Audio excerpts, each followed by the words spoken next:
Hello my dear students, welcome you all to the botany classes. Hope you are all doing good at your health as well as at your studies. Coming to the studies, in the previous class, till the previous classes we have discussed about the structure, function and modification of root and stem. From today onwards we shall discuss about the structure, function, modifications of different leaves. Okay. So, let us start with the leaves. Firstly, leaf is a dorsiventrally compressed lateral appendage of a stem produced at the nodes and is specialized to perform photosynthesis. Look at the words dorsiventrally, means dorsally, ventrally, it is a flat, compressed, and it is a lateral appendage, means produced on sides of the stem, lateral sides of the stem, and it is produced at the nodal regions. We have a node, internode, hope you remember from the study of a stem. So, leaves are produced at the nodal regions and it performs the function of photosynthesis, Coming to the characteristics of the leaf, meanwhile you look at the diagram as we go through the lines, go through the theoretical part, also you should look at the diagrams and their parts, right. Here leaf is a thin and expanded green structure, it is a thin in nature and it is expanded, flat and green in color, all of you know the green nature is due to the presence of a green pigment chlorophyll and its types. Here the green color of the leaf is due to presence of chlorophyll pigment and it is exogenous in origin. Exogenous means it is produced from outer layer of the stem, produced from the bark or produced from the epidermis of the stem. It is born on the stem at the node, it is produced at the nodal regions, and an axillary bud is often present in the axilla of each leaf, means between leaf and stem there will be an axillary bud and it has a limited growth, means it will not have more branches, it will not have a length, it will not have much growth, hence it is of limited growth, and here it does not possess apical bud or a regular growing point, means at the tip it will not have any bud, it will not have any growing point. Okay. Meanwhile, you look at the diagram and see all the parts. Better you once pause the video and go through all the parts. Okay. Maybe the stipule, petiole, the gland, midrib, vein, lobes, sinus, lamina, apex, margina, like that you look at all the parts of the leaf, right. We shall move on to the next character, that is parts of a typical leaf. What are the parts? First part is leaf base or also called hypopodium, leaf base also called hypopodium. Here the part of the leaf attached to the stem, the part of leaf that is attached to the stem, fixed to the stem or branch is known as leaf base. It may assume different shapes in different plants. The leaf base has a different shape in various types of plants. For example, in some leguminous plant, hope you remember the family Fabaceae. In the family Fabaceae or Leguminaceae, the leaf blade may become swollen, which is called pulvinous. You can see in the diagram the pulvinous leaf base.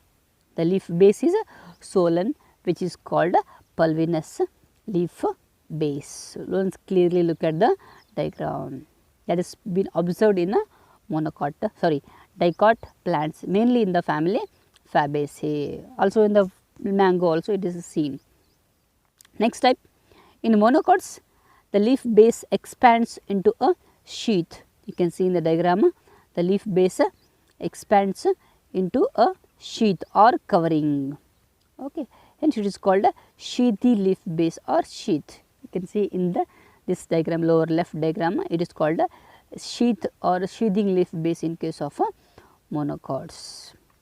And here the leaves of some plants possess a pair of lateral outgrowths. Outgrowths means small leaf like structures under the leaf base or besides the leaf base. Okay. These on their either sides of axillary bud. Between stem and leaf there will be axillary bud.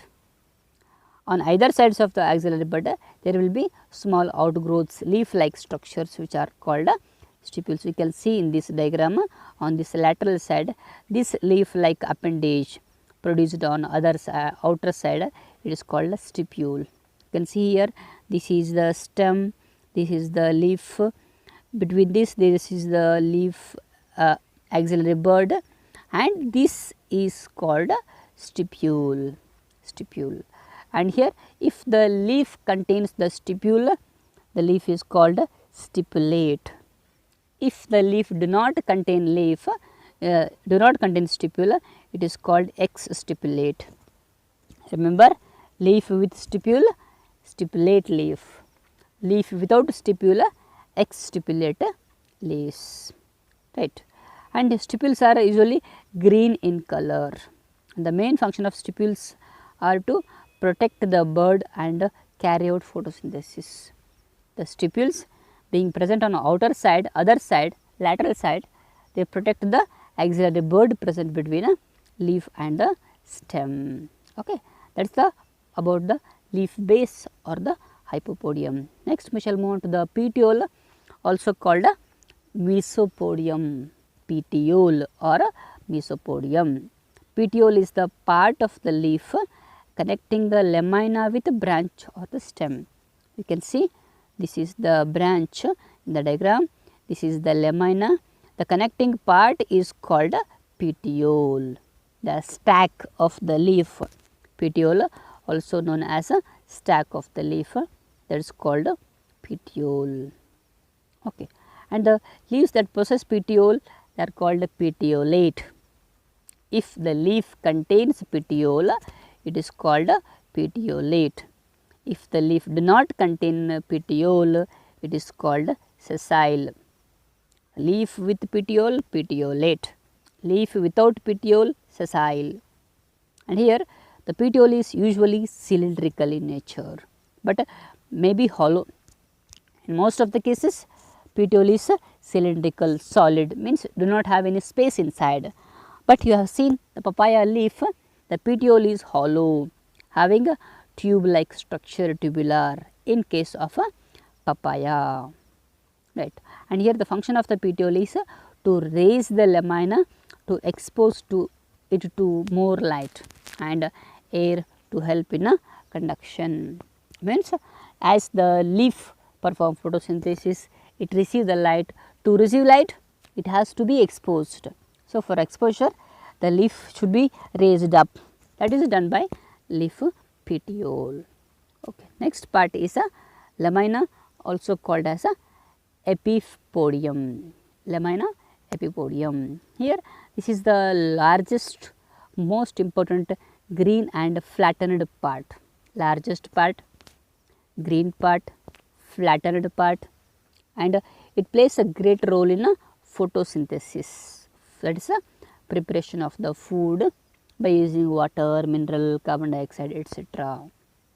Also, it helps in a gaseous exchange, taking in of carbon dioxide, giving out oxygen. Also, transpiration, that is a loss of water in the form of vapors. Okay. And the leaf is known as dorsiventral or isobilateral. In case of dicot plants, the leaf is called dorsiventral because the ventral surface is different from dorsal surface, ventral lower surface, dorsal upper surface. So, dorsal surface is different from ventral surface. Hence, in a dicot plant, the leaf is called a dorsiventral leaf.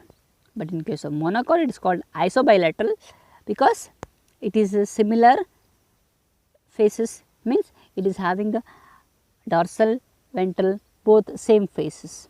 Dorsal surface same, ventral surface same. Hence, it is called isobilateral in case of the monocot plants. Here you can see the midrib, veins, veinlets in the leaves. Okay.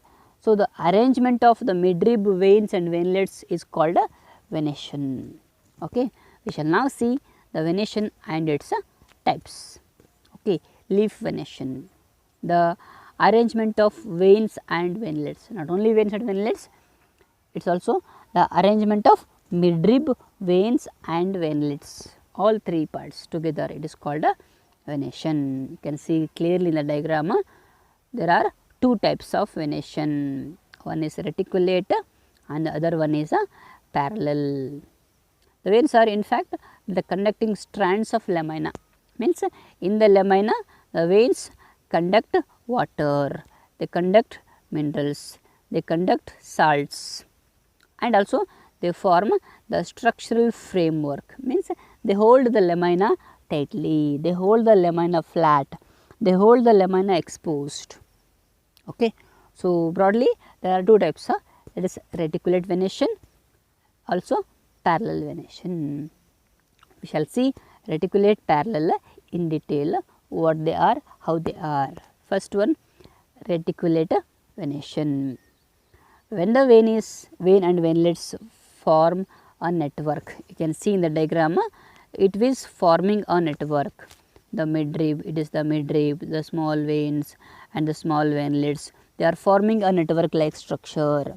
Hence, it is called a reticulate venation. Here, the midrib is centrally placed, means it is present at the center. And the veins and veinlets remain laterally. These are the veins and veinlets which remain laterally, and it is found in dicotyledonous plants, dicot plant. That is, the reticulate venation is observed in dicot plants. Right.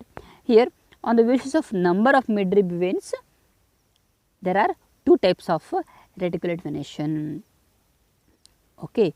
If there is a single midrib, then the venation is called a unicostate reticulate venation, uni for single.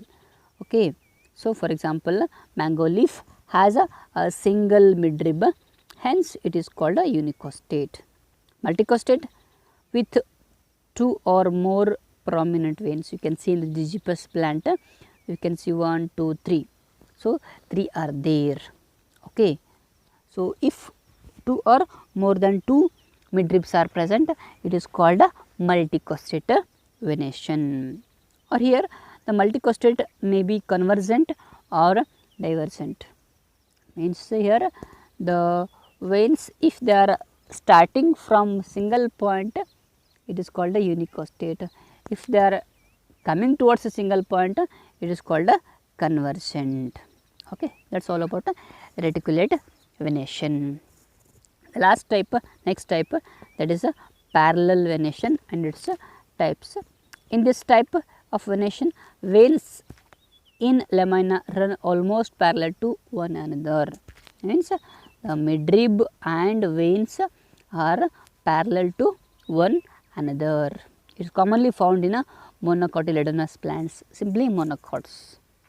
It is of the following types: unicostate and multicostate. Unicostate, like banana. So, many parallel veins diverging from a single midrib. Midrib is at the center and many will diverge from the single point. And multicostate, grass, rice, bamboo, etc. From a single point, many midribs will be developed. Along with those many midribs, many parallel veins will be developed. So, this is called a multicostate parallel venation. Okay. I think this is enough for today's class. We shall see some more characteristics of the leaves, maybe like phyllotaxy or modifications of the leaf in the next class. Till then, keep learning. If you have any more doubts, please write in the comment section. I will come back with your answers, etc. One more thing, if you are not yet subscribed to this channel also, please subscribe to this channel, and if you found this video useful, please share this video among all your friends. If you are a teacher, please share this video among your students. Okay. See you in the next video. Till then, take care. Bye bye.